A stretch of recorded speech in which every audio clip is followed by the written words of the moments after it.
Hey there, A's Day fans. Welcome to another edition of A's Player Preview and Prediction. Appreciate you stopping by to take part of your day to listen to our thoughts on the 2026 roster for your green and gold. As a reminder, we will be releasing one episode per day all the way up until A's opening day on March 27th to discuss the outlook of the players on this ascending roster as this team looks to make a push to return to the postseason for the first time since 2020. And today we head to the bullpen as we talk about the 2026 outlook and get to know right-handed pitcher Elvis Alvarado. Alvarado is a native of Sabaneta, Dominican Republic. He is entering his age 27 season. Actually had a recent birthday on February 23rd. Happy birthday. Hope it was a great one before in the midst of being at spring training camp. Alvarado was originally signed as an international free agent with the Nationals back in 2015. And fun fact, he was actually signed on to be a professional outfielder. After struggling offensively during his professional debut down in the Dominican Summer League, he was converted to a pitcher in 2018. After having some initial success, the following year he actually was a part of a trade package that sent him to Seattle in exchange for Hunter Strickland and Roenis Elias to the Nats. And he was with the Seattle organization through the 2021 season at Single-A before being selected by the Tigers following that season in that year's Rule 5 draft. The following year, Alvarado did span three levels, pitching at A, High A, and Double A before electing free agency following the 2023 season. Following that, he signed on with the Miami Marlins, pitching to a 2.66 ERA and 74 strikeouts across 50 and two-thirds innings pitched between Single-A and Triple-A ball. Headed into the 2025 season, after electing free agency once again, he initially signed a minor league contract to join the Pittsburgh Pirates, but a few days later was designated for assignment to clear roster space on the 40-man roster for their signing of Adam Frazier. On January 30th of 2025, the A's claimed Alvarado off waivers and optioned him to AAA Vegas. To start the year at AAA through 14 appearances, he pitched to a 3.45 ERA with 22 strikeouts and 5 saves before he was called up to the majors on May 9th. On that day, the A's brought him into Major League action later that night against the New York Yankees. He allowed a pair of runs in a cleanup outing and a blowout loss, and allowed a single run 2 days later in another blowout against the Yankees. The big league team just needed an extra body during that time, and after 2 appearances, he was shortly returned to AAA. The right-hander continued doing what he was doing down on the farm and only had to wait 3 short weeks before returning to the A's. And again, this stint lasted only 2 appearances, and again, he allowed runs in both. And then shortly thereafter was returned to the Aviators due to his available options. It's not necessarily the best start to your major league career, allowing at least a run in each of your first 4 appearances. But nevertheless, it may have just been nerves because the next time that he got called back up once again, he finally stuck. He finally put together his first scoreless appearance at the end of June, conquering some demons by keeping the Yankees off the board. That was the first in a string of 7 consecutive scoreless outings, and he only gave up 2 runs, both in the same game in the entirety of July. That didn't earn him any save opportunities, but it did buy him some time to stick in the big leagues. He followed that stellar July with a middling August, but really stepped his game back up when September came around. Over the course of the final month of the season, the right-handed Alvarado began to actually look comfortable on the mound, and it showed. He posted a 1.69 ERA over the final month, allowing just a pair of runs and 10 2/3 innings of work. He would ultimately wrap up his rookie campaign with the following line. He appeared in 37 games, compiling a 1-1 record with a 3.19 ERA. In 42 1/3 innings pitched, allowed 22 walks, 50 strikeouts, pitching to a 1.32 whip. He had a 27.3 K percentage and a 12 walk percentage. His fastball in the year, and this is according to Baseball Savant, averaged 98.6 miles per hour, which had him rank in the 97th percentile of all qualified pitchers. Alvarado works mainly with a four-pitch mix, but mainly he relies on his two, which is his fastball, which he used 48% of the time, and his slider, which he's used 32% of the time. He also flashes a sinker at 16% and a changeup at 4%. After his successful rookie campaign, there was some hype in the building, having Alvarado be a potential option in the ninth inning. After all, he does possess some serious heat on his fastball, and he pairs that with a quality, devastating slider. But the question is going to be his consistent command of those pitches. He showed his punch-out ability, but now he needs to master his control, something that hopefully he's been working on throughout the early stages of spring training and all throughout this past offseason. So Alvarado, we're excited to talk about him today because it almost seemed like Jekyll and Hyde in terms of the type of pitcher he was at the major league level. When he first came up, he had all of the stuff. It looked like he was just trying to rear back and throw as hard as he could.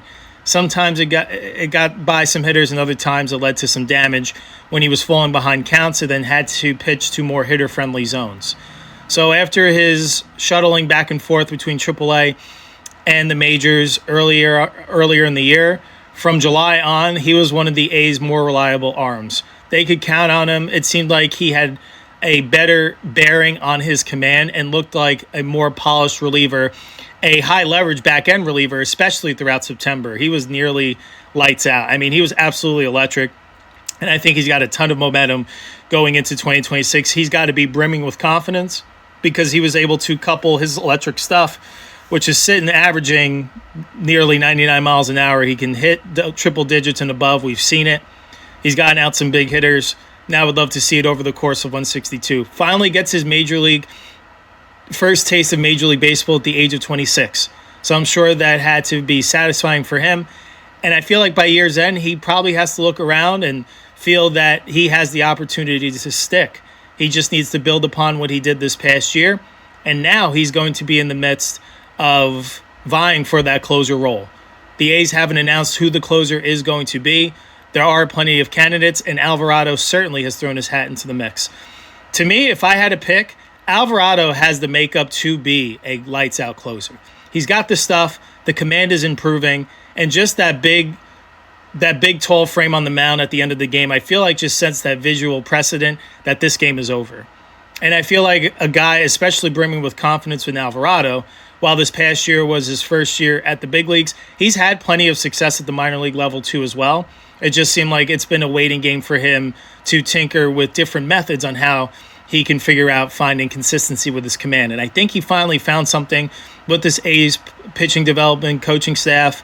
And I feel like they've done a good job of reining in Alvarado between his trips down to Vegas and his time where he really stuck from the middle of the summer all the way through the end of the year, held up health-wise too as well.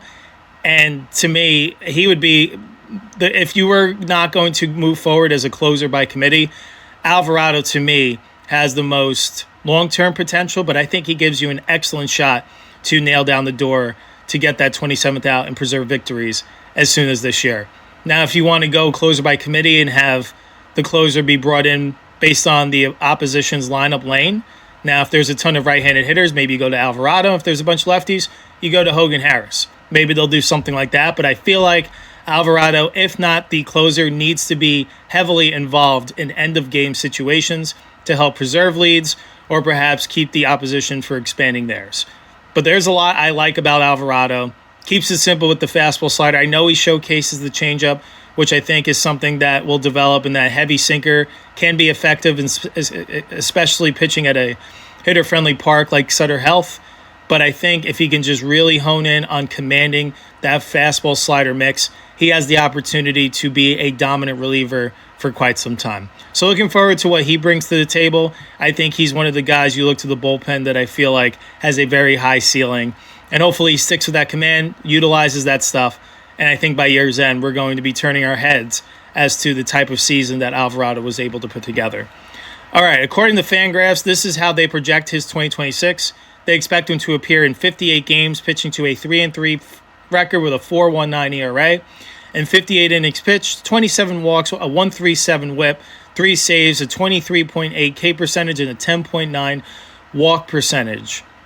And they expect him to, and I feel like that ERA is a bit higher than this past year's 3.19 because his FIP was 4.32, so perhaps there was a little bit of luck and good defense behind him involved with his lower ERA, so I'm sure that is what factored in some regression to the median. But I do feel like he does have the opportunity to lower that a bit. Wouldn't be surprised, could see like a 3.8 type. And really from this projection, they don't expect him to be in many closing situations where if you don't see the full picture, I don't think you can fully diagnose what a player, especially a team that we certainly follow daily, would have a better pulse on. No offense to the Fangraphs projectors. There's just some factors that they aren't able to factor into their overall equation. So we're going to take an easy over-under here. 3 saves. We're going to hammer the over. I just feel like Alvarado, and unless there are some other immense standouts at camp, I feel like Alvarado has every opportunity to prove to this A's coaching staff why they should look to him as the bona fide closer. Based on the options involved, I loved what Hogan Harris did, but would love him more being in those 7th and 8th inning situations, with him having starting experience too as well. Perhaps if you have if your bullpen's a bit taxed and you need a reliable reliever to go more than 1 inning, Harris can serve that role too.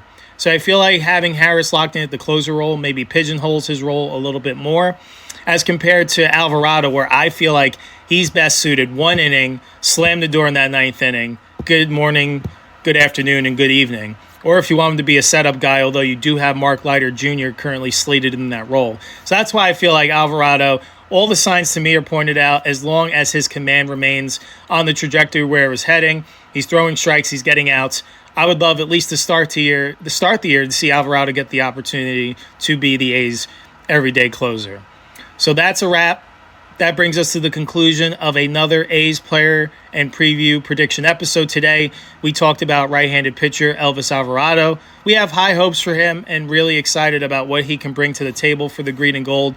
Really brings some stability to a bullpen that is really rolling on some momentum on how they performed post-trade deadline, but still think this stability and forming of an identity will be crucial to the success of the A's in 2026. As a reminder, follow along on our social media platforms on Instagram at A's Day Baseball Podcast, on X, formerly known as Twitter, at A's Day Baseball. Check out our YouTube channel for video podcast episodes just like this, as well as our A's player interviews and destination baseball guides, where you can check out the A's on the road. So much content to come in 2026. You'll want to check out our YouTube channel for sure. And to become an official subscriber of A's Day, check us out on our Patreon site, patreon.com/A's Day. For just $2 a month, you'll be entered to win monthly A's Day t-shirts, A's autographed memorabilia, future A's game tickets, and so much more as we are able to grow this platform collaboratively. That's all for today. Hope you enjoyed today's edition of A's Player Preview and Prediction. We'll be back once again tomorrow as we stay on the pitching side of things, but head to the rotation, talking about the A's newest newcomer, Aaron Civale. That's all we have today. Until next time, Holy Toledo, let's go A's.